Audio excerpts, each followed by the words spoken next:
Everyone, welcome to my YouTube channel. Teaching is fun. So without wasting a time, let us start.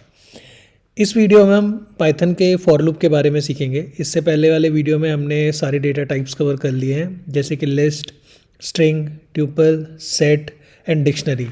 अब हम देखेंगे हम कैसे for loop को use कर सकते हैं जनरल और उन सारे डेटा टाइप्स पे. ठीक है, तो चलो स्टार्ट करते हैं. तो सबसे पहले लेट अस क्रिएट लिस्ट. पहले लिस्ट पे ट्राई करते हैं. ठीक है, तो हम एक लिस्ट क्रिएट करेंगे यहाँ पे. Late us call it x और उसका नाम, उसमें हम क्या क्या डालेंगे. सबसे पहले let us right Apple, mango, ठीक है, ऑरेंज. ओके, चलो इतना रहने दो. अब मान लो मुझे कुछ ऐसा करना है कि लिस्ट के हर एक एलिमेंट को एक एक करके एसेस करना है. तो वो हम कैसे कर सकते हैं? लूप के थ्रू ईजिली.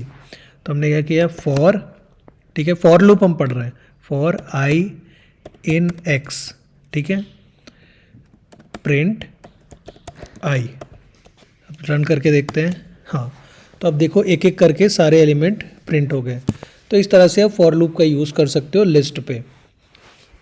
यहाँ पे इन फंक्शन यूज़ हो रहा है. इसको मैंने आपको पहले भी बताया था कि अगर आपको ये जानना है कि कोई एलिमेंट किसी लिस्ट में प्रेजेंट है कि नहीं, उसके लिए यूज़ होता है. तो ये इन फंक्शन काफ़ी हैंडी होता है फॉर लूप में, आप देखोगे. ठीक है, अब अगला हम इसको अप्लाई करते हैं सेट पे. Okay, let us define x is equal to set 1 3 5 7 9 11. Okay, similar logic पे करेंगे, जैसे फॉर जे इन एक्स और यहाँ पे प्रिंट जे. ठीक है, देखो रन किया, उसी तरह से आउटपुट आ गया. तो ये मैं आपको एक एक करके सारे बता रहा हूँ कि जैसे अभी हमने देखा कि फॉर लूप लिस्ट में कैसे यूज़ होता है, फिर देखा सेट में कैसे यूज़ होता है. ठीक है, अब देखते हैं ट्यूपल में कैसे यूज़ होता है. तो let us define a tuple x is equals to, ये होता है हमारा राउंड ब्रैकेट में रेड, ऑरेंज, ठीक है, और ग्रीन. फिर वही concept for i in x print x, ठीक है, सॉरी प्रिंट आई. ये हो गया आपका रेड, ऑरेंज और ग्रीन. तो ये हमने देख लिया कि फॉर लूप ट्यूपल में कैसे यूज़ होगा. ठीक है, एक सेकेंड, ऑरेंज का ये सही कर देते हैं. हाँ, फिर से रन करते हैं. ठीक है,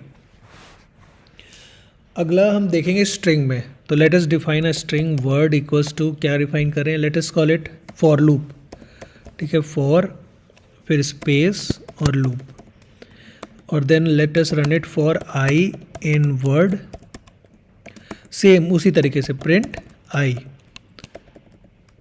तो अब देखो ये हो गया आपका, पहले एफ ओ आर फिर स्पेस फिर लूप, फॉर लूप प्रिंट हो गया. ठीक है, तो इस तरह से फॉर लूप यूज़ करके हम हर एक डेटा टाइप के में एक एक एलिमेंट को एक्सेस कर सकते हैं और उसमें कोई ऑपरेशन भी परफॉर्म कर सकते हैं इन जनरल. ठीक है, अब उसके बाद मान लो आपको ऐसा करना हो कि कोई भी नंबर सीरीज जनरेट करनी हो आपको, से 1 to 100. ठीक है, तो उसके लिए फंक्शन होता है रेंज.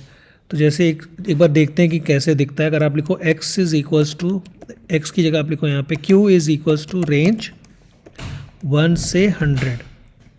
ठीक है, अब let us try to print q की कैसा दिखता है. तो अब देखो क्यों ऐसे ही दिखेगा, रेंज 1, 100. आपको अंदर क्या है पता नहीं चल रहा है, बट जस्ट टू अंडरस्टैंड ये 1 से 100 तक की एक सीरीज़ है. और इसको अगर आपको एसेस करना है तो आप लूप के थ्रू एसेस कर सकते हो. ठीक है, कैसे, फॉर आई इन क्यू, ठीक है, प्रिंट आई. तो एक बार 100 की जगह इसको 5 कर देते हैं ताकि समझ सके हम लोग. ठीक है, अब आप देखो 1 2 3 4 5 प्रिंट नहीं हुआ. क्यों? क्योंकि ये जो 5 है वो इंक्लूसिव नहीं है, वो एक्सक्लूसिव है. तो जब अगर आपको 5 नंबर प्रिंट करना है 1 से लेके 5 तक, तो आपको यहाँ पे 6 डालना होगा. ठीक है, 100 तक करना है तो 101 डालना होगा. ठीक है, तो जैसे मान लो 100 तक करना है तो लेटर 5 तक करना है तो q is equal to range 1 to 6 for i in q print i, फिर 1 2 3 4 5. ठीक है, तो ये हो गया, हमने लूप को एक जनरल अगर सीरीज़ भी जनरेट करनी है तो उसमें भी देख लिया. अब हम जानते हैं एक बहुत ही कॉमन तरीका है कि अगर आपको जानना है कि इंडेक्स वैल्यू भी और जो उसके साथ एलिमेंट की वैल्यू है वो भी, तो आप कैसे जानोगे? तो सिंपल, जैसे कि हमने ऊपर ये जो लिस्ट डिफाइन की थी ना, इसको ले लेते हैं, ठीक है। तो ये हो गई आपकी लिस्ट। अब इसमें आपको करना है फॉर इंडेक्स कॉमा वैल्यू, ठीक है। इंडेक्स पहले फिर वैल्यू इन एन्यूमरेट। फंक्शन का नाम क्या है? एन्यूमरेट, ये याद रखना है आपको, एन्यूमरेट फंक्शन है ये। For index comma value in enumerate x. फिर जो मैंने आपको फॉर्मेटेड स्ट्रिंग में सिखाया था प्रिंट, फिर उसके बाद एफ क्या यूज़ होता है फॉर्मेटेड स्ट्रिंग के लिए। अब यहाँ पे आप लिख दो कि इंडेक्स की वैल्यू, ठीक है, जो भी वैल्यू होगी आ जाएगी, और फिर यहाँ पे आप लिख दो वैल्यू।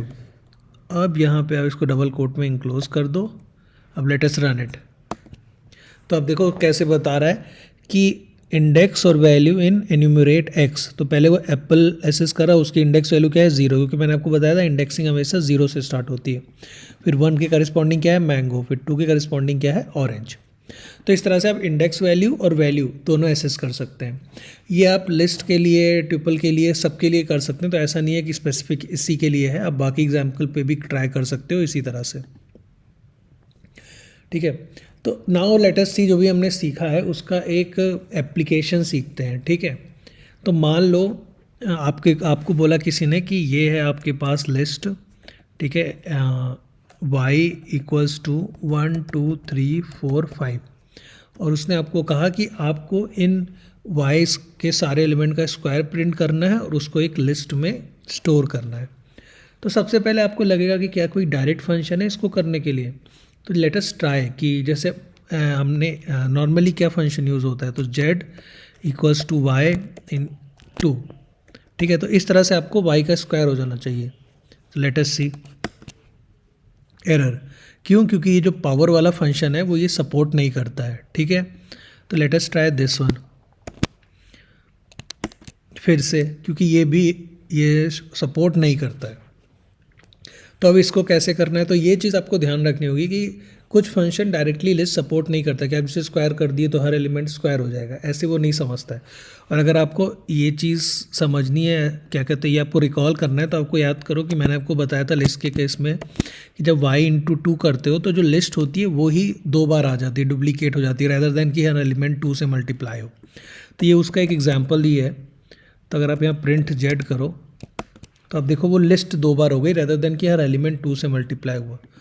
तो नाउ क्वेश्चन कि अब कैसे किया जाए। अब अगर हमें स्क्वायर प्रिंट करना है तो इसका एक ही तरीका है कि हम एक एक एलिमेंट पे जाएं और फिर उस एलिमेंट का स्क्वायर करें, फिर हर एलिमेंट को जोड़ के दोबारा एक नई लिस्ट बना लेते हैं, ठीक है। तो सबसे पहले लेट अस क्रिएट स्क्वायर्स करके लिस्ट की तरह डिक्लेयर कर देते हैं। मैंने बताया था कि अगर लिस्ट की तरह डिक्लेयर करना है तो आपको स्क्वायर ब्रैकेट में डालना है, ठीक है। अब एक एक एलिमेंट को एक्सेस करना है हमें, तो फॉर आई इन वाई, ठीक है। उसके बाद यहाँ पे आप यहाँ जेड निकालते हैं हम। जेड क्या होगा? आई इंटू 2, मतलब आई की पावर 2। अब इसको हमें स्क्वायर में जोड़ना है। तो जोड़ने के लिए मैंने क्या फंक्शन बताया था आपको? अपेंड। तो स्क्वायर्स डॉट अपेंड जेड, ठीक है। अगर आपको ये अभी बहुत हैवी लग रहा है और समझने में दिक्कत हो रही है, तो ये इनिशियली लगता है। जब मैंने स्टार्ट किया था तो मुझे भी ऐसे ही प्रॉब्लम हो रही थी कि ये क्या हो रहा है, पर वे टाइम आप देखोगे कि कितना ईजी और कितना ऑब्वियस लगने लगेगा, आसान लगने लगेगा, ठीक है। तो अगर आपको डायरेक्टली नहीं समझ में आया तो अभी बस आप समझ लो और देखो कि हो क्या रहा है, ठीक है।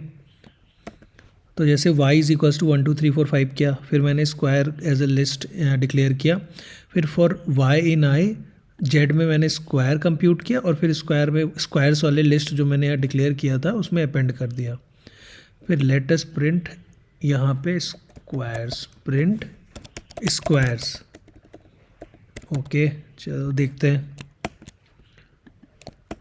हाँ, तो अब देखो हर एक एलिमेंट का स्क्वायर हो गया। तो ये एक एग्जांपल था। ऐसे मैं आपको बाकी प्रोग्राम्स भी कराऊंगा जो कि नॉर्मली इंटरव्यूज़ और इन सब में पूछे जाते हैं, तो आप उसके लिए चिंता मत करो। अभी 2 लूप और बचे हैं, वाइल लूप और डू वाइल। उसके बाद कंडीशनल एक बार वहाँ तक हो जाएगा, फिर आप समझ पाओगे कि कैसे सब चीज़ों को यूज़ करके कोई प्रोग्राम सॉल्व करना है, ठीक है। अगर आपको मेरे प्रीवियस वीडियो देखने हैं, अगर ये थोड़े समझने में दिक्कत हुई तो एक बार प्रीवियस वीडियो फॉलो करोगे तो आसानी होगी काफ़ी, ठीक है। और अगर आपको ये वीडियो अच्छा लगा है तो please subscribe to my channel teaching is fun. और आपका कोई सजेशन है तो do let me in my comment section. Thank you so much. अपना ध्यान रखें। बाय।